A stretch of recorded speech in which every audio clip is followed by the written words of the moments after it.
नमस्कार दोस्तों, स्वागत है आप सभी का हमारे इस YouTube चैनल पर।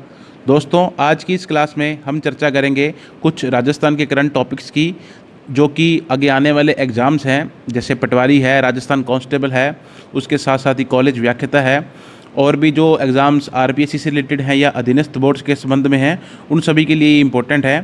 तो आइए आज की क्लास शुरू करते हैं। आइए दोस्तों शुरू करते हैं।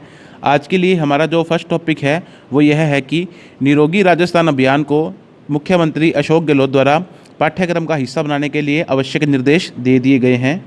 मुख्यमंत्री अशोक गहलोत द्वारा निरोगी राजस्थान के अभियान के साथ साथ ही नए मेडिकल कॉलेजों की प्रगति की समीक्षा बैठक में इस अभियान को जन जन तक पहुंचाने के लिए स्वास्थ्य से जुड़ी महत्वपूर्ण जानकारियों को पाठ्यक्रम का हिस्सा बनाने के लिए आवश्यक निर्देश फरवरी 2020 के अंतर्गत दिए थे। जो हाल ही के अभी बजट में राजस्थान ने सरकार द्वारा मेडिकल कॉलेज के लिए कुछ बजट आवंटन किया था और इसके निर्माण के लिए राज्य सरकार को निर्देश भी दिया गया था, तो उसकी समीक्षा करेंगे कि निर्माण कब, कैसे व कहां तक पहुंचा है, उसके संबंध में आवश्यक निर्देश दिए गए हैं। और इसके साथ साथ ही मुख्यमंत्री ने जल्दी ही एक निरोगी हेल्पलाइन शुरू करने के आदेश भी दिए हैं, जिस पर लोगों को स्वास्थ्य संबंधी परामर्श आसानी से मिल सकेगा। और इस अवसर पर मुख्यमंत्री ने बताया कि निरोगी राजस्थान अभियान के तहत राजस्थान सरकार द्वारा प्रदेश के सभी नागरिकों को डिजिटल हेल्थ सर्वे कराएगी, जिससे हर व्यक्ति के स्वास्थ्य की जानकारी उपलब्ध हो सके। व इसके साथ साथ ही ऊर्जा के संबंध में राजस्थान सरकार व एनटीपीसी के मध्य एक एमओयू हस्ताक्षर हुए हैं, जिसके अंतर्गत जैसलमेर के नौक में 925 मेगावाट के सौर ऊर्जा पार्क की स्थापना की जानी है।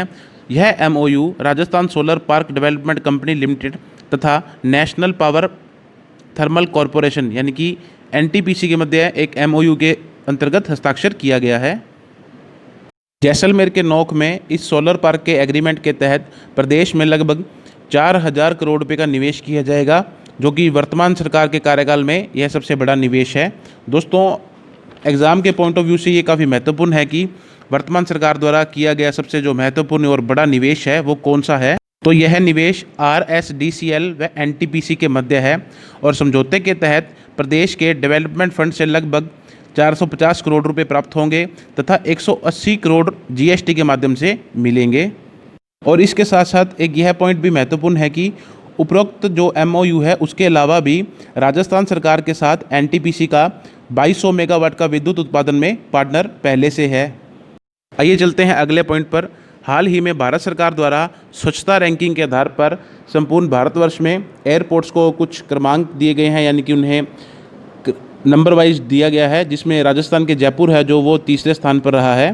केंद्रीय नागरिक उड्डयन मंत्रालय ने देश भर के सभी बड़े हवाई अड्डों की स्वच्छता की रैंकिंग जारी की है, जिसमें एयरपोर्ट जयपुर को 50 लाख से अधिक यात्री भार वाले एयरपोर्ट की श्रेणी में तृतीय स्थान मिला है। इसी श्रेणी में प्रथम व द्वितीय स्थान की बात की जाए तो प्रथम स्थान पर कोलकाता, द्वितीय स्थान पर चेन्नई व तीसरा स्थान जयपुर ने प्राप्त किया है। और इसी संदर्भ में आगे देखें तो देश के छोटे एयरपोर्ट के लिए एक ग्राहक संतुष्टि सर्वेक्षण में प्रदेश के उदयपुर एयरपोर्ट ने देश भर में दूसरा स्थान प्राप्त किया है। एयरपोर्ट अथॉरिटी ऑफ इंडिया द्वारा देश के 48 हवाई अड्डों पर ग्राहक संतुष्टि को लेकर किए गए सर्वेक्षण में 20 लाख से कम वार्षिक यात्री भार वाले एयरपोर्ट्स को शामिल किया गया था, जिसमें उदयपुर ने द्वितीय स्थान प्राप्त किया है और जो जोधपुर है उसने इसी क्रम में 8वें स्थान प्राप्त की है। आइए अब बात करते हैं परीक्षा की दृष्टि से महत्वपूर्ण मुक्ति कारवां अभियान की। फ्रेंड्स, मुक्ति कारवां जो अभियान है वो बाल श्रम व मानव तस्करी के रोकथाम के संबंध में है। राजस्थान प्रदेश में बाल श्रम और मानव तस्करी के प्रति लोगों में जागरूकता फैलाने के लिए मुक्ति कारवां अभियान का शुभारंभ किया गया है। यह शुभारंभ पुलिस महानिदेशक भूपेंद्र सिंह ने जयपुर स्थित अल्बर्ट हॉल में किया था। इस अभियान का मुख्य उद्देश्य बाल तस्करी, बच्चों को यौन शोषण जैसे मामलों से निपटने के लिए निवारक प्रक्रियाओं के बारे में जागरूकता का प्रचार प्रसार करना है। और फ्रेंड्स, इसके रिगार्डिंग अपने देखें तो राष्ट्रीय अपराध रिकॉर्ड ब्यूरो की वर्ष 2018 की रिपोर्ट के अनुसार राजस्थान को मानव तस्करी के मामले में 6ठे स्थान पर रखा गया है।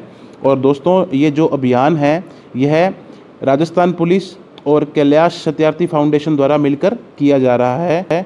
तो दोस्तों, ये कुछ इस प्रकार से राजस्थान के संदर्भ में पॉइंट थे जो कि मेनली करंट अफेयर से रिलेटेड हैं। जो स्टूडेंट्स आरपीएससी और अधीनस्थ बोर्ड के अंतर्गत होने वाली परीक्षाओं की प्रिपरेशन कर रहे हैं उनके लिए ये लेक्चर काफ़ी महत्वपूर्ण है। स्टे ट्यून, साथ रहिए, और वीडियो अच्छी लगे तो प्लीज़ लाइक करें, सब्सक्राइब करें। Thank you.